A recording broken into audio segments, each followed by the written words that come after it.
का डाला कोनो देवर भौजाई के बीच का मैटर बा बीच का वह आपसी मैटर भौजैया बड़ी मान मार के बैठल दिया देवरा कहीं से आयल उदास देखलस अपने भौजाई के कहे काहे हमार भौजी बड़ी मौन मार के बैठल बड़ू का बात बा भौजैया कहते कि अरे हम का बताइए देवर बबुआ हवा जात का मरल अरे तुम मेहरारू के दर्द के का बुझब ओ समय देवरा एक बात कहलस का कहे न सिंगार करलू न पटार करलू न केहू से दर्द इजार करलू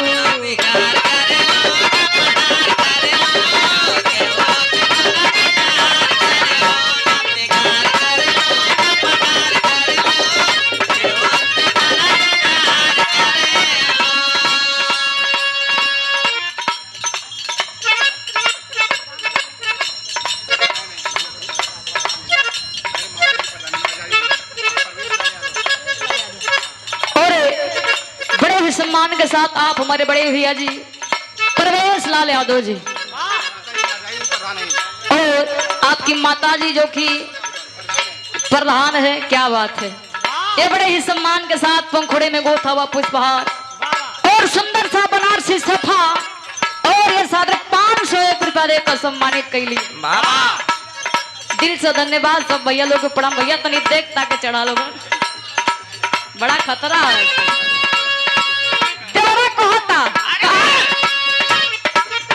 न सिंगार करेलू न पटार करेलू और शोभनाथ यादव जी रहे पूरा की धरती से ये सादर 101 रुपया देकर सम्मानित कई बहुत बहुत दिल से धन्यवाद देवरा कहत बा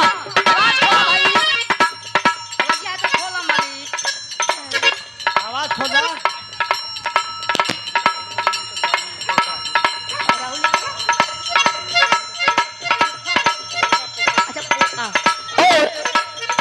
स्वर्गीय माता जी के आप पोता राहुल यादव जी हमारे बड़का भैया जी के तरफ से पंखुड़े में गोथा हुआ पुष्पहार और सुंदर सा 501 रुपया देकर सम्मानित कई बहुत बहुत दिल से धन्यवाद सब भाई लोग को प्रणाम न सिंगार करेलू न पटार करेलू न केहू से दर्द इजार करेलू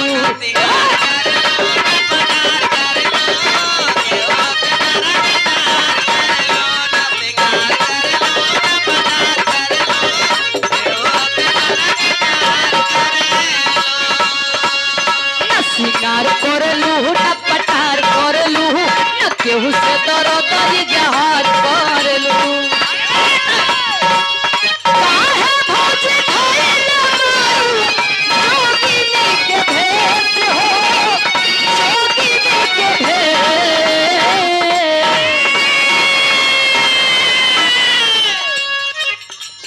कृपा शंकर ईश्वर अरे कृपा शंकर ईश्वर धरती से ये बड़े ही सम्मान के साथ आप हमारे बड़े भैया जी ये आपके तरफ से पंखुड़े में गोथा हुआ पुष्पहार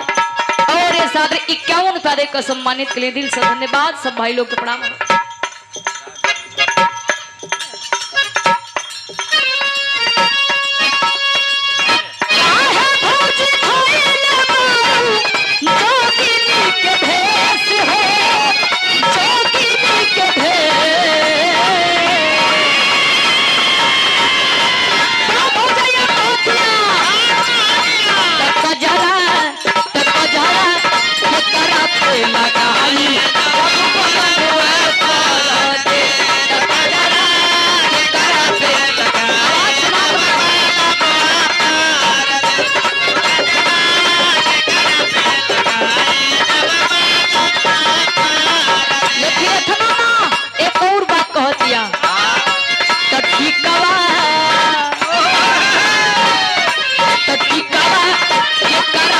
सताई जब पलम हुए परदेश कठी खबा के करा पे सताई हाल और प्रभु यादव दारू ठिका वाले अंग्रेजी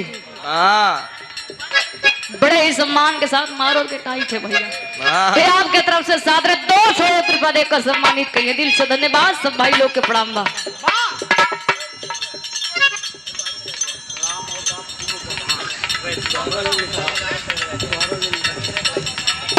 बड़े ही सम्मान के साथ आप हमारे रामोथार प्रधान जी की तरफ से जो खीर रहे पूरा धरती से पूर्व प्रधान, बड़े ही सम्मान के साथ प्रधान जी की तरफ से सागर 101 रुपया देकर सम्मानित के लिए दिल से धन्यवाद। बस सब भाई लोग के प्रणाम। तो ठीक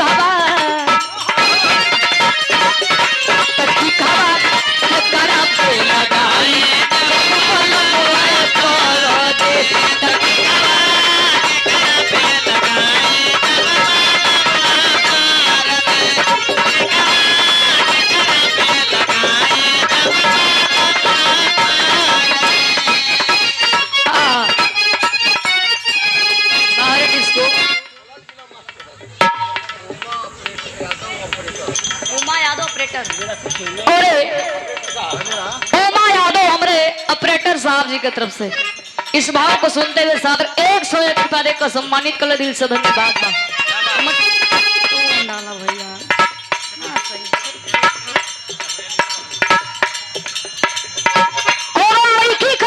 शादी भइल बा अपना नैहर से अपने ससुराल से जब नैहरा गई उनकर सखी सले और पूछे तरीका है हमार सखी तो हर सैया जी निमर रहला है ना ओ समय सखी एक बात कह तरीका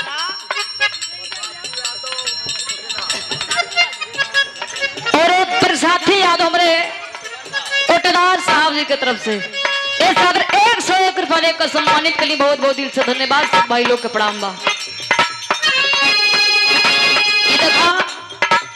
मरद इनका लेखा रहे मेहरारू हमारा लेखा रहे हम इनकरा से एक बात कहत रही